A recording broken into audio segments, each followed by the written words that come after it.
बिस्मिल्लाहिर्रहमानिर्रहीम। लाखों करोड़ों दुरूद सलाम आप सल्लम पर और आपसे सन की आल पर। अस्सलाम वालेकुम जी, कैसे हैं सब लोग? उम्मीद है कि सब लोग खैरियत से होंगे और दुआ करती हूँ कि अल्लाह ताला सबको खैरियत से रखे और आजमाइशों से दूर रखे। आमीन सुम्मा आमीन। इस वक्त 10-11 बज रहे हैं तकरीबन। बाहर इतनी सख्त धूप है और गर्मी भी इतनी ज़्यादा है, लेकिन मुझे कुछ चीज़ें चाहिए थी, उसके लिए मुझे जाना था। तो बस पास ही जाऊँगी और जल्दी जल्दी ये मैंने चीज़ें ले ली और मैं वापस जा रही हूँ घर।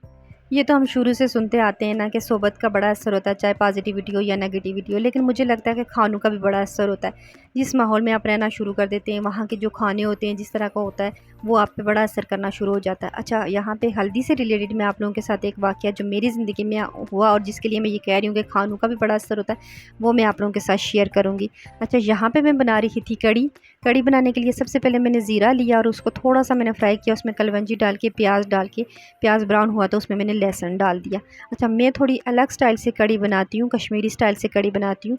अच्छा, यहाँ जो है ना कढ़ी बनाने के लिए मैंने सबसे पहले जो है मसाला बना लेना है। किस तरह, जिस तरह हम सालन के लिए मसाला बनाते हैं वैसे ही मैं मसाला बनाऊँगी और बेसिक मसाले इसमें सारे ऐड कर दूँगी। नमक, हल्दी पाउडर, दड़ा मिर्च पाउडर, सुर्ख मिर्च पाउडर, खुश्क धनिया पाउडर और खुश्क ज़ीरा पाउडर। अच्छा, ये जो होते हैं ना धनिया पाउडर, ज़ीरा पाउडर, इनको आप थोड़ा-सा ड्राई रोस्ट करके पीस के रख लें, तो आपकी ज़िंदगी भी आसान होती है और इनका अरोमा भी बहुत अच्छा आ जाता है। अच्छा, यहाँ पे मैंने ये सारी चीज़ें डाल के मसाला बनने के लिए छोड़ दिया था और दूसरी तरफ जो दही है वो मिक्स करके मैंने एक बड़े पॉट में डाल दिया था। इसमें मैं पानी ऐड कर दूँगी। अच्छा, यहाँ पे मैं बेसन ऐड करूँगी, लेकिन बेसन मैं इतना ज़्यादा ऐड नहीं करती, थोड़ा बेसन ऐड करती हूँ और कढ़ी को ज़्यादा देर पकाती हूँ। मतलब मैं कढ़ी को कोई 6-7 घंटे या कम से कम 4 घंटे तो मैं पकाती हूँ कढ़ी को। इस तरह जो है ना बेसन ज़्यादा डालने से कढ़ी जल्दी गाढ़ी हो जाती है और वो कढ़ी में ना टेस्ट आता है और ना कढ़ी उस तरह पकती है। तो ये देखिए मसाला दिखने में ही कितना अच्छा लग रहा है। तो बस धनिया ऐड करके तो साथ ही यहाँ पे मैंने धनिया भी ऐड कर दिया था। धनिया मुझे बड़ा अच्छा लगता है सालन में, कढ़ी में, इसका अरोमा बड़ा अच्छा लगता है। तो साथ ही बस मैं वो जो है ना दही ऐड कर दूँगी। अच्छा, जब तक इसका बॉयल आता है ना, इसको मैं फुल फ्लेम पे रखूँगी और यहाँ पे इसका एक फ़ायदा इस तरह कढ़ी बनाने का ये है कि आपको लगातार जो है ना कढ़ी हिलाने की ज़रूरत नहीं है। जब तक बॉयल आता तो वो हम लगातार कढ़ी हिलाते हैं, लेकिन इस तरह अगर आप बनाएँगे ना तो आपको लगातार हिलाने की ज़रूरत नहीं है। बस इस तरह मैं हिलाऊँगी और बीच-बीच में इसको मैं छोड़ दूँगी, क्योंकि इस तरह मसाले में जो है ना अब दही आपका फटेगा नहीं। तो बस दूसरी तरफ मैं पकौड़ों की तैयारी कर लूँगी। अच्छा, पकोड़े का मैं जो है ना मसाला बना के मतलब मटेरियल तैयार करके छोड़ दूँगी और मैं उस वक़्त बनाऊँगी पकोड़े, पकाऊँगी जब कढ़ी बिल्कुल तैयार हो। अच्छा, जब मेरी शादी हो के तो मैं यहाँ आई ना, तो मेरी जो मदर इन लॉ हैं वो मुझे कहती थी कि तुम हल्दी बहुत ज़्यादा डालती हो। वो कहती थी कि हल्दी डालो ही ना, तो मैं ये सोचूं कि हल्दी के बगैर मैं सालन कैसे बनाऊं। मतलब हल्दी के बगैर तो कलर भी नहीं आएगा। और वो कहती थी कि हल्दी का मुझे नहीं अरोमा अच्छा लगता। तो पता नहीं, शायद अब वक्त गुजरने के साथ साथ मेरा भी वही हाल हो गया कि मुझे हल्दी का इतना अरोमा अच्छा नहीं लगता और मैं बहुत कम हल्दी डालती हूँ। अच्छा, ये मुझे नहीं पता कि उनके साथ रह रह के या मतलब कम डाल डाल के खाने की आदत पड़ी है या क्या, लेकिन अब वैसे ही मुझे वो जो है ना हल्दी का टेस्ट भी नहीं अच्छा लगता उस तरह और हल्दी का अरोमा भी नहीं अच्छा लगता। थोड़ी-सी ज़्यादा पड़ जाए तो वो सालन अच्छा ही नहीं लगता।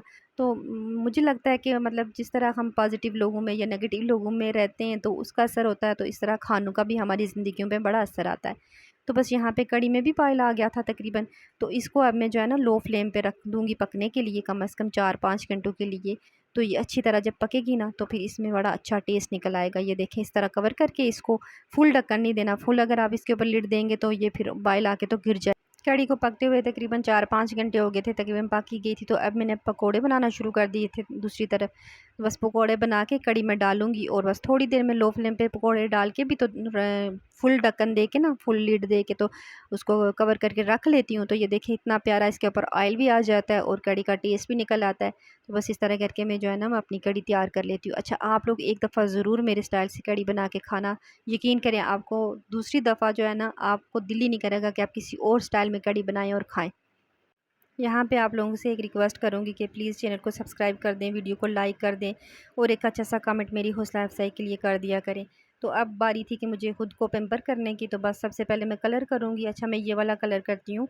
मैंने बड़े दूसरे कलर भी किए, लेकिन बस मुझे वो 1 हफ़्ते में या 15 दिन में उतर ही जाते हैं, तो क्या ज़रूरत है इतने महंगे कलर करने की। तो बस मैं ये ओलिविया 6 नंबर करती हूँ और इसमें थोड़ी-सी मैं ब्लीच ऐड कर लेती हूँ, तो मुझे जो कलर मेरा चाहिए होता है ना वो आ जाता है। तो उसके बाद मैं बाल करने लगी थी स्ट्रेट। अच्छा, बस आज मेरा दिल कर रहा था कि मैं अपने बालों को स्ट्रेट करूँ, क्योंकि कलर भी किया था, तो बस स्ट्रेट करने का भी दिल कर रहा था। अच्छा, ये मैं घर में ही होती हूँ तो मैं इतने ज़्यादा कहीं मेरा आना-जाना होता नहीं है, तो मैं इतना ज़्यादा स्ट्रेटनर यूज़ नहीं करती, इतना ज़्यादा मैं हीट नहीं देती बालों को। लेकिन कभी-कभार दिल कर जाता है तो फिर कर लेती हूँ। अच्छा, खुद को पैम्पर करना चाहिए, अपना भी ख़्याल रखना चाहिए, अच्छा लगता है, खुद ही अच्छा लगता है, तैयार रहता है बंदा तो। अच्छा, मेरे फेस पे इतनी ज़्यादा छाइयाँ थी ना, पीसीओडी और पीसीओएस का प्रॉब्लम था, उसकी वजह से इतनी ज़्यादा छाइयाँ थी। मेडिकल जो है ना, मेडिकल सारे ट्रीटमेंट करा के तो मैं थक गई थी और फेस और ज़्यादा ख़राब होता जा रहा था। तो मैंने वो सब कुछ छोड़ के मैंने घरेलू टोटके यूज़ किए। वो वीडियो मैं आप लोगों के साथ शेयर करूँगी इंशाल्लाह। तो अब मेरी स्किन इतनी साफ़ है कि हर कोई पूछता है कि तुम स्किन पे क्या लगाती हो? जो पहले कहते थे कि क्या लगाती हो कि फेस का हशरी बना लिया है तुमने, तो अब वो सारे मुझसे रेमेडीज़ वगैरह पूछते रहते हैं। तो वह मैं आप लोगों के साथ ज़रूर शेयर करूँगी। तो बस ये थी मेरी आज की वीडियो, उम्मीद है कि आपको अच्छी लगी होगी। Thank you so